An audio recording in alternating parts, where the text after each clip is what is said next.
Hi, this is Roro again. Welcome to Roro Rants. I have a hopefully short rant today. I wanted to talk about another problem I noticed with this election. This election has shown me now more than ever, and this goes beyond the election. This is just a problem with our country in general, that we're just so divided.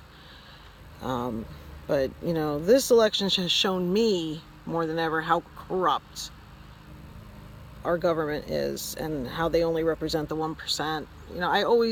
Years ago, I used to be Republican, like maybe when I was 18 during Reagan. I found out around the time of Reagan how corrupt the Republicans were, but I thought the Democrats were better. I found out along the way that they were still corporate whores and represented Wall Street, but I thought they only did so as long as it didn't totally throw us under the bus, us being middle class, the poor. But this election cycle has shown me that the Democrats are not much better than the Republicans. The two parties are both massively corrupt, and the elections are rigged. We need some big change fast if we're going to tackle the problems that threaten our nation, our economy, and our planet as a whole. Because climate change is here, folks. We're out of time, according to 97% of the scientists, and neither party is addressing it. So the situation is dire for the survival of our species. We can fight this. There are solutions out there, but we need to act now. And we need to get rid of the greed and the corruption of the people in power who are standing in the way, because they just don't care. They only care about profits. They don't care about people or the planet. We need to unite the whole country, all the citizens, all the poor and middle class people. If we all united to stand up against the corporate elite who has taken over our government and our nation, we could fight them. But there is a big problem with this, and the big obstacle in the way is that we're not united. We're not all united. We're divided almost exactly in half.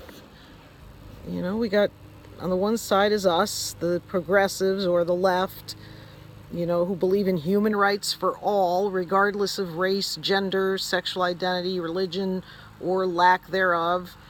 We believe in the safety net, preserving Social Security, single payer health care for all, gun control, although I don't believe in gun control, because I'll leave that for another video. But I think we all need to have guns. I don't have one, but I think we need an armed nation, because if the government ever gets too powerful, which it's starting to, with these police, you see, they look like military marching in our streets. But anyway, I'm digressing. Let me get back to this. Okay, so we're on the left. We believe in all these things, free college. We want to stop the wars. We want to legalize marijuana. All the things that Bernie Sanders stood for and united us on this year. And the same things that Jill Stein is now running on. This is the left. And then on the other side, you have the right. The Tea Party, the Trump supporters, they're mostly racist people, sexist, they're white supremacists, they're homophobic. Some are religious fanatics that want to turn the U.S. into a religious state in order to discriminate against whole groups of people that they don't like. They want to cut the safety net for all poor people. They think they're moochers or whatever, and they don't want gun control. I agree with them on that. They want to increase the military. They think our military isn't big enough. So we have to admit that we don't have much in common with these people. And this divide is what's keeping us from uniting against our corrupt government, and that's keeping them in power. And they're using the government. They use our differences against us.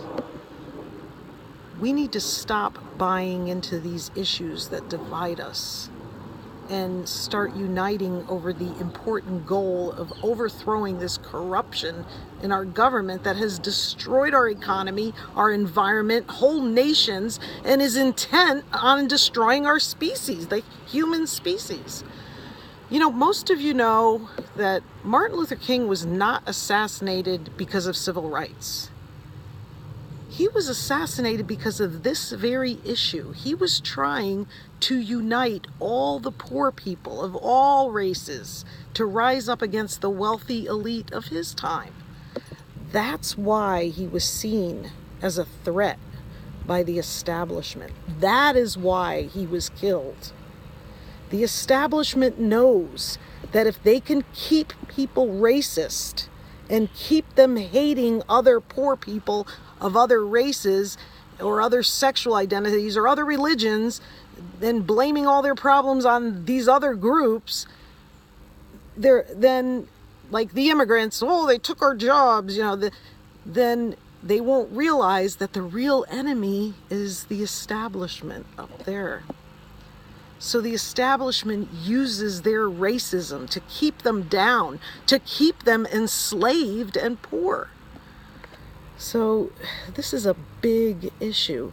How do we accomplish this? How do we unite everyone behind our common goals to reduce corruption, these things? You can't argue with these people. I've tried. Believe me, I've tried. I don't know if they're low intelligence, brainwashed, or what, but facts and logic do not work on these people. They're completely emotion driven. Anyway, I'm sorry I don't have any answers or solutions today. I'm just presenting this problem. You know, if anybody has any ideas, this is a big major problem we need to solve, because this is what keeps the two parties in power. This is what keeps us from ever having a third party. This is the main problem. So if anybody has any ideas, you know, let me know. Anyway, this is Works Rants. This is my rant for today.